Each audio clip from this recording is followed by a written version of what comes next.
फावड़ा उठाता है और जंगल की तरफ निकल पड़ता है।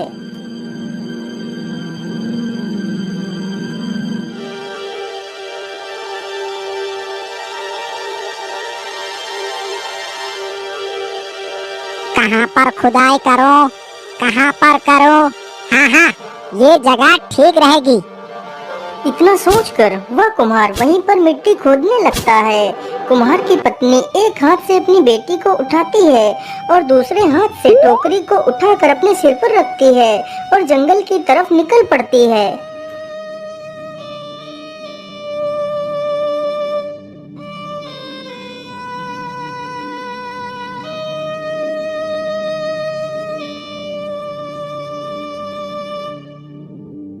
आ गई महारानी जी।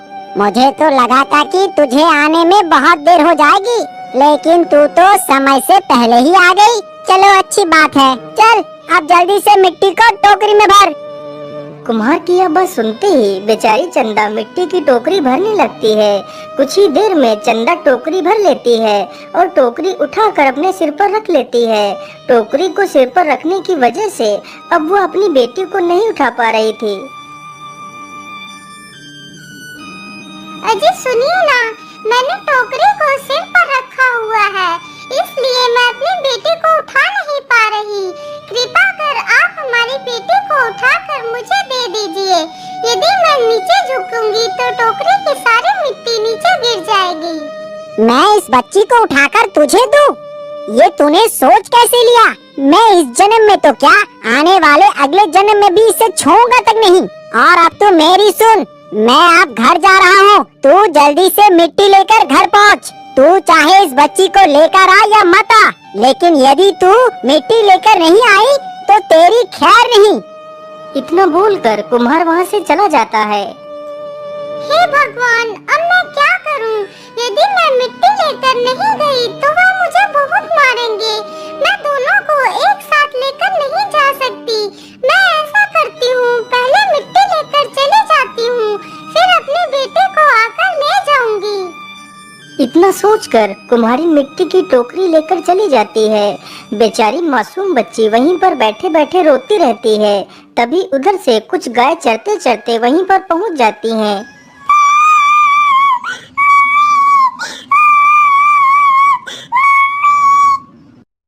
अरे बहन, यहाँ पर तो कोई किसी बच्ची की रोने की आवाज आ रही है। हाँ बहन, जरा उधर देखो, ये आवाज वहाँ से आ रही है। चलो चलकर देखते हैं। सारी गाय जब वहाँ पर पहुंचकर देखती हैं, तो एक छोटी सी बच्ची उसी स्थान पर बैठकर रो रही है। ये तो कितनी मासूम बच्ची है, लेकिन इसे यहाँ किसी दुष्ट ने ही छोड़ा होगा। पता नहीं उस दुष्ट को जरा सी भी दया नहीं आई इस मासूम पर। कहीं इसे कोई जंगली जानवर खा जाता तो क्या होता? मुझे लगता है ये बच्ची तो भूखी भी है। मैं ऐसा करती हूँ, जल्दी से इसे अपना दूध पिला देती हूँ। फिर वह गाय अपना दूध उस बच्ची को पिला देती है। दूध पीते ही वह बच्ची शांत हो जाती है। अरे बहन, अब हमें वापस चलने का समय हो गया है। अब हमें वापस चलना चाहिए। लेकिन इस बच्ची का क्या करें? यदि हमने इसे यहाँ अकेला छोड़ा तो इसे कोई भी जंगली जानवर नुकसान पहुँचा सकता है। मैं ऐसा करती हूँ, इस बच्ची को अपने साथ ही ले चलती हूँ। इतना कहकर वह गाय उस बच्ची को उठाकर अपनी पीठ पर बैठा लेती है। फिर वहाँ से सारी गाय वापस चली जाती हैं। उसके बाद बेचारी वह कुम्हारिन वहाँ पर आती है। अरे राम राम, मेरी बेटी कहाँ चली गई? मैं तो अपनी बेटी को इसी जगह पर छोड़कर गई थी। इतनी जल्दी मेरी बेटी कहाँ चली गई? हे भगवान, अब मैं क्या करूँगी? पता नहीं मेरी बेटी कैसे होगी और कहाँ होगी।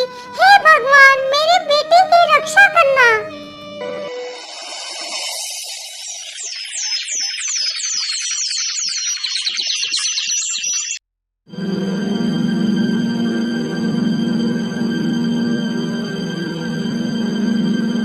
लेकिन कपिला, हम लोग इसकी सहायता आखिर कब तक कर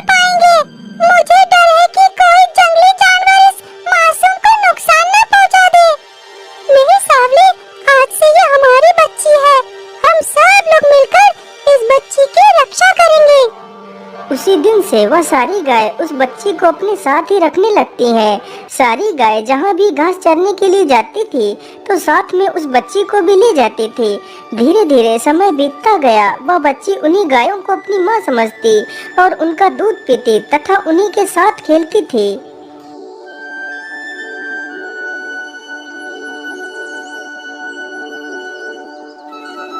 बेटी, अब तो तुम बड़ी हो चुकी हो और समझदार भी, इसीलिए हम चाहते हैं कि तुम यही घर में ही रुको। मैं जंगल से तुम्हारे लिए फल ले आया करूंगी। तुम यहाँ पर बिल्कुल सुरक्षित हो। ठीक है माँ, जैसे आपकी इच्छा। मैं यहीं पर रुक जाती हूँ। अच्छा ठीक है बेटी, अब मैं चलती हूँ। तुम अपना ख्याल रखना, दरवाजा अच्छे से बंद कर लेना। ठीक है माँ, आप निश्चिंत होकर जाइए।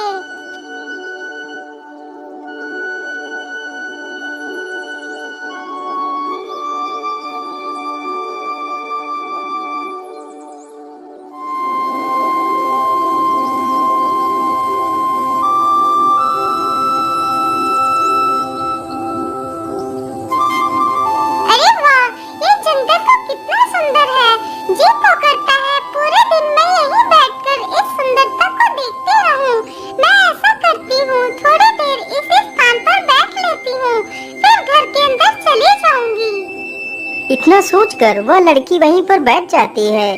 तभी उधर से एक राक्षस शिकार की तलाश में घूमता हुआ उधर को ही आ रहा था। ओहो, आज तो पूरा जंगल घूम लिया लेकिन कोई भी शिकार नजर नहीं आया। पता नहीं आज मुझे कोई शिकार मिलेगा भी या नहीं, कोई पता नहीं। चलो कुछ देर और घूम लेता हूँ। ये सारी बातें सोचते सोचते वह राक्षस वहीं पर पहुँच जाता है। अरे ये कौन है? मुझे लगता है या तो कोई इंसानी बच्ची है। अरे वाह वाह, इसका नरम नरम मांस खाकर तो आनंद ही आ जाएगा। इतना सोचकर राक्षस दबे पांव उस लड़की की तरफ बढ़ता है। तभी पेड़ पर बैठे कुछ कौवे राक्षस को देखकर चिल्लाने लगते हैं। तभी वह लड़की पीछे मुड़कर देखती है। अरे हट हट, अरे हट जा दुष्ट कौवे, मैं तुझे जिंदा नहीं छोड़ूंगा। अरे इतनी जल्दी वो लड़की कहाँ चली गई? मुझे लगता है वो लड़की इस गुफा के अंदर ही गई होगी। राक्षस जल्दी से जाता है और गुफा का दरवाजा खटखटाता है। अरे मेरी प्यारी लाडो, तुम अंदर क्यों चली गई? तुम दरवाजा तो खोलो, देखो मैं तुम्हारे लिए अच्छी अच्छी मिठाइयाँ लेकर आया हूँ। अरे मेरी प्यारी बेटी, जरा दरवाजा तो खोल दो।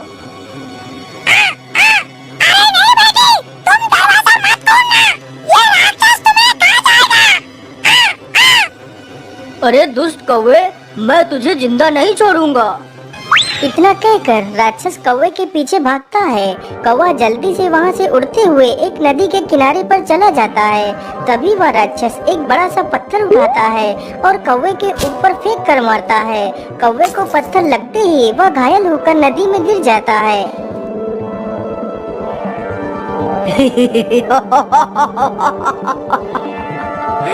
अब आई ना अक्ल ठिकाने, बहुत ज्यादा होशियार बन रहा था। चलो अब जल्दी से चलता हूँ, लेकिन अब तो जल्दी ही शाम भी होने वाली है। अब तो उस गुफा में वो सारी गाय आ चुकी होंगी। अब मेरा वहाँ चलना ठीक नहीं होगा। मैं ऐसा करता हूँ, कल सुबह ही मैं उस गुफा के पास जाऊँगा। तब तक वो सारी गाय गुफा से बाहर जा चुकी होंगी। अरे ये क्या बहन, यहाँ पर तो उसी राक्षस के पैर के निशान बने हैं, जिस राक्षस को हमने कुछ दिन पहले ही मार भगाया था। अरे सावली, पता नहीं हमारी बेटी कैसी होगी। कहीं उस राक्षस ने हमारे बेटी को कोई नुकसान तो नहीं पहुँचाया होगा। फिर वह सारी गाय जल्दी से गुफा के पास जाती हैं। अरे बेटी, दरवाजा खोलो, मैं तुम्हारी माँ हूँ। मैं तुम्हारे लिए फल लेकर आ गई हूँ। लड़की जैसे ही अपनी माँ की आवाज सुनती है, वह जल्दी से दरवाजा खोल देती है और गाय से लिपट कर रोने लगती है। अरे बेटी, क्या हुआ? तुम रो क्यों रही हो? क्या बात है? माँ, आज एक बड़ा ही भयानक दिखने वाला एक प्राणी आया था और बार-बार मुझे दरवाजा खोलने के लिए कह रहा था। कोई बात नहीं बेटी, तुम डरो मत। अब मैं आ गई हूँ। अब तुम्हें डरने की आवश्यकता नहीं है। उस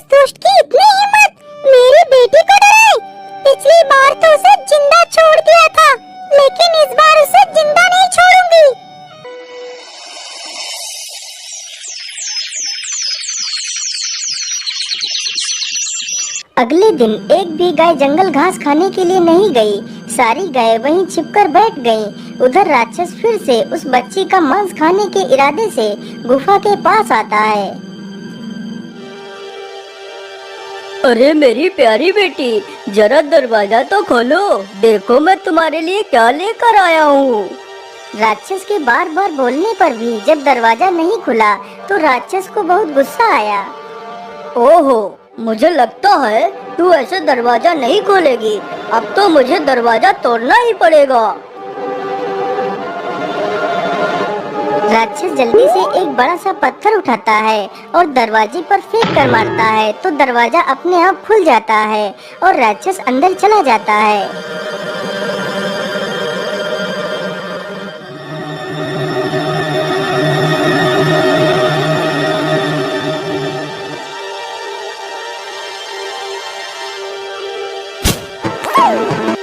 अरे मेरी प्यारी बेटी, तुम कहाँ हो?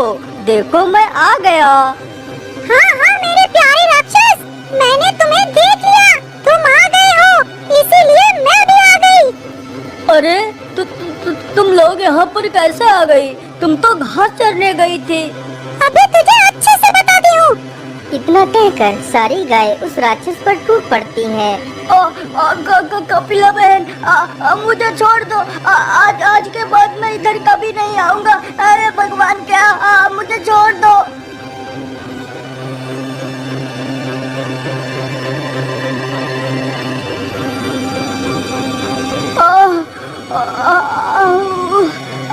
मैं तो मर ही गया।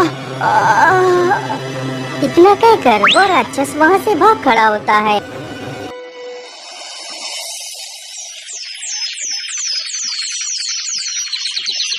माँ, आज मैं भी आपके साथ चलूंगी। कहीं वो राक्षस फिर से आ गया तो मेरा क्या होगा? नहीं पुत्री, तुम बिल्कुल भी चिंता ना करो। अब वो राक्षस कभी भी लौट कर नहीं आएगा। यदि तुम हमारे साथ चलना चाहती हो तो फिर चलो। वह लड़की गायों के साथ चली जाती है। धीरे धीरे समय बीतता गया। अब वह बच्ची एक सुंदर कन्या बन जाती है। अब वह रोज जंगल में घूमती तथा पक्षियों से बात करती और झरनों में स्नान करती थी। अब वह जंगल में अपनी गायों के साथ खूब प्रसन्नता से रहती थी। एक दिन की बात है, वह सुंदर लड़की गुफा के बाहर एक शिला पर बैठकर पक्षियों से बातें कर रही थी। तभी उधर से एक राजकुमार गुजरता है।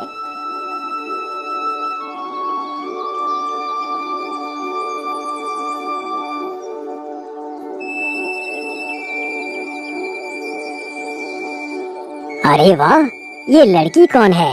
ये तो कितनी सुंदर है, लेकिन ये अकेले इस जंगल में क्या कर रही है? चलो इसके पास चलकर पूछता हूँ। राजकुमार जैसे ही उसकी तरफ जाता है, तभी वह लड़की राजकुमार को अपनी ओर आते हुए देखकर वह जल्दी से गुफा के अंदर घुस जाती है और दरवाजा बंद कर लेती है। अरे इसे क्या हुआ? ये मुझे देखकर भाग क्यों गई? बेचारा राजकुमार उदास होकर वहाँ से चला जाता है। क्या बात है बेटा, तुम जब से जंगल से लौट कर आए हो तब से तुम इतना उदास क्यों हो? राजा के पूछने पर राजकुमार राजा को सारी कहानी सुना देता है। पिताजी, मैं इससे प्रेम करने लगा हूँ। यदि वो मुझे नहीं मिली तो मैं अपने प्राण त्याग दूंगा। अरे नहीं पुत्र, तुम बिल्कुल भी चिंता ना करो। मैं तुम्हारा विवाह उसी के साथ कराऊंगा।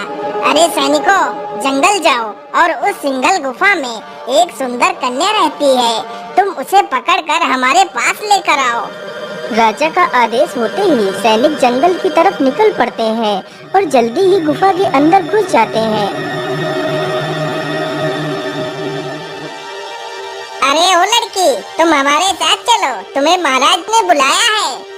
लेकिन मैं आपको नहीं जानती, इसलिए मैं आपके साथ नहीं जा सकती।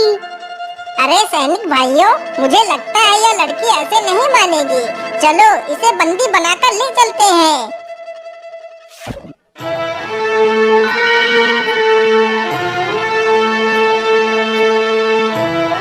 बेटी, तुम्हारा क्या नाम है? तुम डरो मत, हमें अपने माता पिता की तरह ही समझो। हम तुम्हें अपनी बहू बनाना चाहते हैं। राजा उससे कई सारे सवाल पूछता है, लेकिन लड़की डर के मारे कुछ भी नहीं बताती। अरे महाराज, आप भी ना, बेचारी अभी अभी आई है और आप उसके सामने सवालों के पहाड़ खड़े कर रही हैं। चलो बेटी, तुम मेरे साथ चलो। वो लड़की महारानी के साथ चली जाती है। महारानी दिल की बहुत अच्छी थी। वह धीरे धीरे उस लड़की को सारी चीजें सिखाती और बताती है। अब तो वह लड़की कुछ ही दिनों में सभी के साथ घुल मिल गई थी।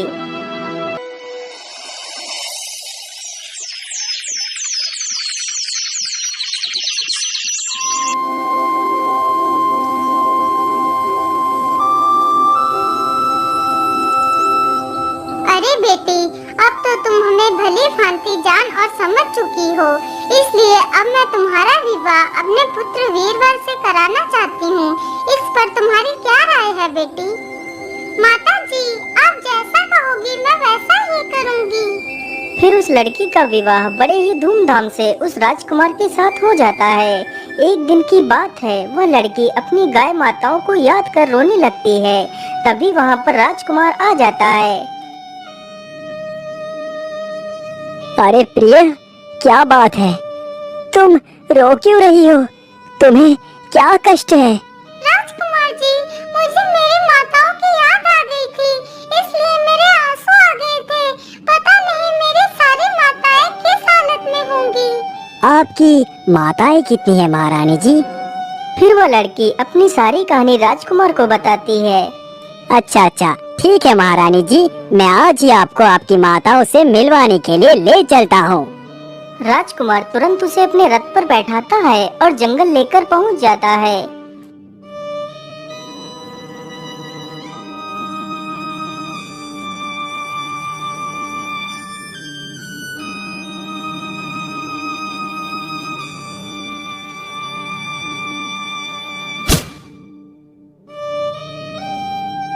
माँ, देखो मैं आ गई। उस लड़की की आवाज सुनते ही कपिला गाय तुरंत उसकी तरफ देखती है और उससे मिलने के लिए दौड़ पड़ती है। वह लड़की भी अपनी माता की तरफ दौड़ पड़ती है। दोनों एक दूसरे के गले लगकर रोने लगती हैं।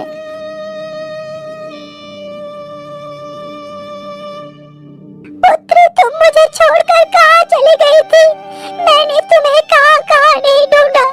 तुम्हारे बिना तो जैसे मेरे प्राण निकल गए हैं। माँ, मैं राजकुमार के साथ चली गई थी। राजकुमार ने मुझसे विवाह किया है, वो मेरे पति हैं। बेटी, तुमने विवाह करके बहुत अच्छा किया। ये बात सुनकर मेरा हृदय को शांति मिल गई। जा बेटी, और अपने पति के साथ हमेशा खुश रहना। तुझे इस संसार की सारी खुशियाँ मिले, मैं यही ईश्वर से प्रार्थना करती हूँ। इतना सुनकर वह दोनों वहाँ से वापस चले जाते हैं।